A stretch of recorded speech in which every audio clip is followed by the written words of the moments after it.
Marami sa atin na mga nagsasanay sa lihim na karunungan ay bahagi rin ng kapulisan o ng sandatahang lakas. Bilang mga naniniwala sa lihim na karunungan, sa anting-anting at mga medalyon, ang poder naman na ito na rasyon ay maaring usalin ng mga pulis o ng mga sundalo para mabigyan ng poder sa pang-araw-araw nilang gawain at marami pang iba. Ang poder. Domini Deus, Pater Noster, qui in celis est.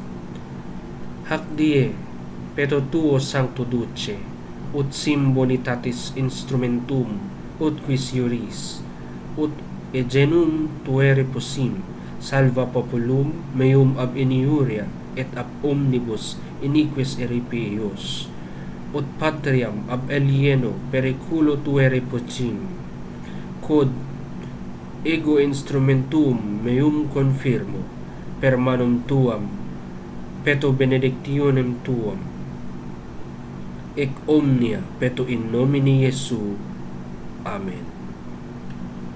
Yan po ang orasyon ng poder para sa mga pulis at sa mga sandatahang lakas. Maaari pong gamitin ito para kayo po ay palaging safe sa inyong trabaho, at kung mayroon man pong mga kaganapan na kayo po ay nasa kapahamakan, ay inyong mararamdaman ang pagliligtas ng ating Panginoon.